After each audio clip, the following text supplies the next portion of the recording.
Hello అందరికీ welcome back to our channel. Perfect మిర్చి బజ్జీని ఎలా చేసుకోవాలో, ఏ సీజన్లో అయినా మిర్చి బజ్జీ అంటే అందరికీ ఫేవరెట్ అండి. మనము మిర్చి బజ్జీ చేసిన తర్వాత సర్వ్ చేయడం కూడా అంతే ఇంపార్టెంట్. దాన్ని కరెక్ట్గా చేస్తే చాలా టేస్టీగా ఉంటుంది. బండి మీద చేసేలాగా యాజ్ ఇట్ ఈజ్ అదే టేస్ట్ తోటి ఈ రకంగా చేసుకోండి. ఫస్ట్ అయితే ఇలా మిర్చి బజ్జీని మనం వేసుకునే మిర్చిలను అయితే తీసుకోవాలండి.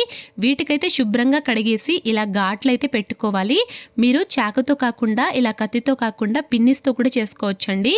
ఈ రకంగా చేసుకొని లోపల గింజలు అనేవి మొత్తం తీసుకొని అన్నిటినీ ఇలా రెడీ చేసుకొని పక్కన పెట్టేసుకోవాలి.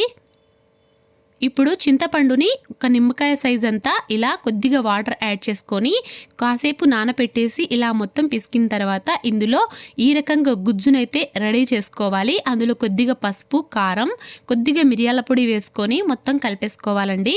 నేను వీడియోలో చూపిస్తున్న విధంగా మొత్తం కలిపేసుకోవాలి. ఇప్పుడు ఈ మిర్చిల్ని తీసుకొని అందులో వీటినైతే స్టఫ్ చేసుకోవాలి. ఇలా కొద్దిగా స్టఫ్ చేసుకుంటే ఎక్కువగా స్పైసీ అనేది ఉండదండి. ఈ రకంగా చేసుకొని అన్నిటినీ పక్కన పెట్టేసుకోవాలి.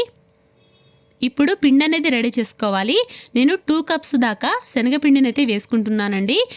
ఇందులోనే 2 టేబుల్ స్పూన్ దాకా కారాన్ని అయితే వేసుకోవాలండి. మీకు టేస్ట్కి తగ్గట్టుగా 1 టేబుల్ స్పూన్ దాకా ఉప్పు వేసుకోవాలి.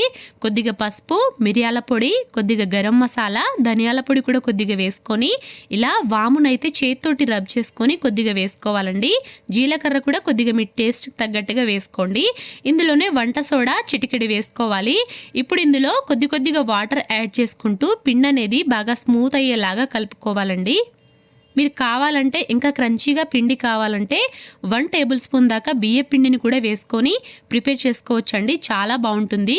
ఇప్పుడు ఇందులోకి ఇలాగ కొద్దిగా వాటర్ యాడ్ చేసుకొని పిండి అనేది బాగా స్మూత్గా అయ్యే వరకు అయితే కలుపుకోవాలండి. నేను వీడియోలో చూపిస్తున్న విధంగా ఈ రకంగా పిండి అనేది రెడీ చేసుకోవాలి. ఇప్పుడు పక్కన పెట్టేసి డీప్ ఫ్రైకి సరిపడా ఆయిల్ వేసుకొని ఆయిల్ హీట్ అయిందా లేదా ఇలా చూసుకోవాలండి.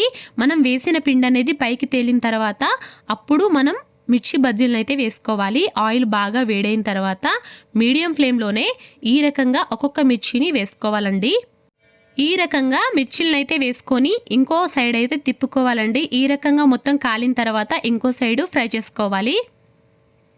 ఇలా మిర్చిలు అనేవి ఈ రకంగా మొత్తం ఫ్రై అయిన తర్వాత బయటికి తీసుకోవాలి. ఒకవేళ మీకు ఇంకా మిర్చి బజ్జీ బాగా వేగాలనిపిస్తే 2 సైడ్స్ కట్ చేసుకొని మళ్ళీ డీప్ ఫ్రై కూడా చేసుకోవచ్చండి. కాకపోతే ఒకసారి చేసుకుంటే సరిపోతుంది. ఇప్పుడు మిర్చి బజ్జీని ఇలా 2 సైడ్స్ మొత్తం కట్ చేసుకున్న తర్వాత 2 పీసెస్ ఇందులోనే చాట్ మసాలా కంపల్సరీ వేసుకోవాలండి. ఆనియన్స్ని ఈ రకంగా మొత్తం స్ప్రింకిల్ చేసుకొని పైనుండి నిమ్మరసం అనేది పిండుకోవాలి. ఈ రకంగా మిర్చి బజ్జీ చేసుకుంటే చాలా బాగుంటుంది. అండ్ టేస్ట్ కూడా మనం బయట బండి మీద తిన్న టేస్ట్ వచ్చేస్తుంది. అంత బాగుంటుందండి. ఈ రకంగా పర్ఫెక్ట్గా చేసుకోండి. చాలా బాగుంటుంది. నా వీడియో నచ్చితే మాత్రం సబ్స్క్రైబ్ చేయడం మర్చిపోకండి. లైక్ చేయండి, షేర్ చేయండి, కామెంట్ చేయండి. Thanks for watching.